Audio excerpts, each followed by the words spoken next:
FIR కాలేదు, ఇవాళటి వరకు collector గారు చర్యలు తీసుకోలేదంటే దీని వెనుక రాష్ట్ర ప్రభుత్వ పెద్దలు ఉన్నారు కనుకనే కలెక్టర్ గారికి ధైర్యం చాలతలేదు. నేను అడుగుతున్న కలెక్టర్ గారిని, నేను అడుగుతున్న చీఫ్ సెక్రటరీ గారిని, నేను అడుగుతున్న రేవంత్ రెడ్డి గారిని, దేవాలయాలు ఒకవేళ మీ ఆదేశాలే లేకపోతే, మీకు సంబంధం లేకపోతే ఈ దేవాలయాలను కూల్చిన అధికారుల మీద, కాంట్రాక్టర్ మీద, ఇంజనీర్ల మీద మీరు చర్య తీసుకొని ఉండేవాళ్ళు కదా. మీరు ఇప్పటిదాకా చర్య తీసుకోలేదంటేనే ఇది మీ కనుసన్నల్లో మీ ఆదేశాలతో జరిగిందనే ఈ ప్రాంత ప్రజలు అనుకుంటా ఉన్నారు. ప్రజలే కాదు, పురావస్తు శాఖ అధికారి తన లేఖలోనే స్పష్టంగా కలెక్టర్ గారికి కంప్లైంట్ చేసినారు. అంటే ఈ దేవాలయ కూల్చివేత గుప్త నిధుల కోసం జరిగిన దాంట్లో భాగంగా ఒక హిందూ దేవాలయాన్ని ఇలా మీరు కూల్చివేసినారు. ఇంకా ఇక్కడ అనుమానం ఏం కలుగుతుంది? ఇప్పుడు నిజంగా స్కూల్ కట్టే పని అయితే పొద్దున్నాక పని చేయొచ్చు కదా. రాత్రి 12 నుంచి 1 గంట మధ్య ఎందుకు కూల్చారు దేవాలయాన్ని? అర్ధరాత్రి పూట చీకట్లో ప్రజలెవరూ చూడకుండా ఆ అర్ధరాత్రి పూట ఎందుకు పనిచేసినారు? అర్ధరాత్రి పూట దేవాలయాన్ని ఎందుకు కూల్చారు అని ఇలా ప్రజలు అడుగుతున్న ప్రశ్న. దీనికి రేవంత్ రెడ్డి గారు సమాధానం చెప్పాలి. గర్భగుడి కింద 24 అడుగుల లోతు పెద్ద పొక్క చేసిండ్రు. ఎందుకంటే గర్భగుడి కిందనే గుప్త నిధి ఉంటదని నానుడు ఉంటది కనుక ఆ గుప్త నిధి కోసం ఆ అర్ధరాత్రి పూట గర్భగుడి కింద 24 అడుగుల లోతు తవ్వారు. ఇది మేం చెప్పలే, ఆర్కియాలజీ డిపార్ట్మెంటే చెప్తున్నది. తవ్వి మరలో వెళ్ళినాయా, ఎత్తుకపోయిందా, ఏమైందో మాకైతే తెలియదు. తర్వాత మళ్ళీ మట్టి నింపిండ్రు, దాంట్లో సగం అంతా నింపిండ్రు, ఇంకా కూడా పొక్క ఉన్నది. అది మేం చెప్పలే, ఆర్కియాలజీ వాళ్ళు లోపలికి వాళ్ళ పద్ధతుల్లో టెక్నికల్ గా చూసి 24 అడుగులు తవ్వారు, తర్వాత మట్టి నింపారని కూడా ఆ కంప్లైంట్ లో స్పష్టంగా ఆర్కియాలజీ అధికారులు కలెక్టర్ గారికి ఫిర్యాదులో చెప్పారు. అంటే ఇక్కడ ఇంకొక ఇష్యూ ఉంది ఇంపార్టెంట్. బీఆర్ఎస్ హయాంలో ఈ భూమి అంతా కూడా ధరణిలో దేవాలయ భూమిగా నమోదైంది. కానీ కాంగ్రెస్ పార్టీ రాగానే మరి భూభారతిలో ఈ భూమిని ప్రభుత్వ భూమిగా నమోదు చేశారు.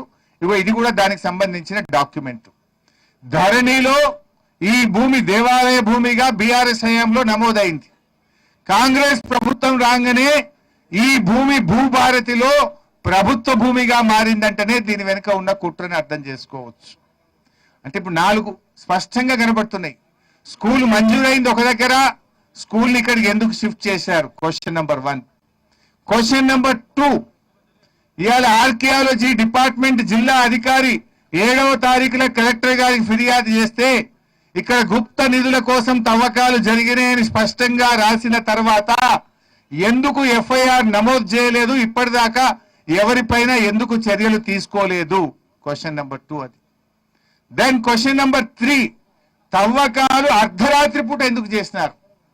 ప్రజలెవరు చూడకుండా చీకట్లో రాత్రి 12 నుంచి 1 గంట మధ్య దేవాలయాన్ని కూల్చివేయడం, 24 అడుగుల లోతు తవ్వడం అంటే, ఈ అర్ధరాత్రి పూట చేయడం అంటేనే ఇవాళ ప్రజల్లో అనుమానాలు కలుగుతున్నాయి.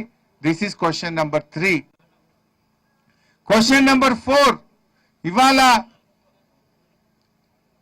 పురావస్తు శాఖ మరి కంప్లైంట్ ఇస్తే ఇప్పటిదాకా మిషనరీ మీరు సీజ్ చేయలే, ఇప్పటిదాకా మీరు ఎటువంటి చర్యలు తీసుకోలే, పోలీసులు స్పందించలే.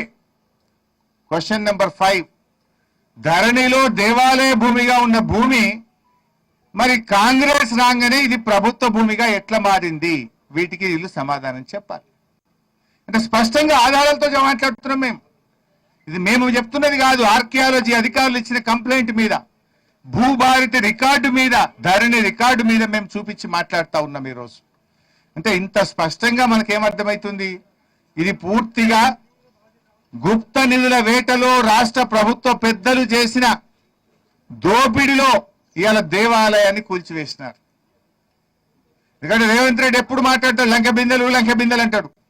లంక బిందెల వేటలో రేవంత్ రెడ్డి గారు ఈ దేవాలయాన్ని కూల్చిండు. అర్ధరాత్రి పూట ఆ 24 అడుగులు మరి ఎక్కడైతే విగ్రహం ఉందో దాని కింద తవ్వకాలు జరిగినాయంటేనే ఇక్కడ అనుమానం కలుగుతుంది.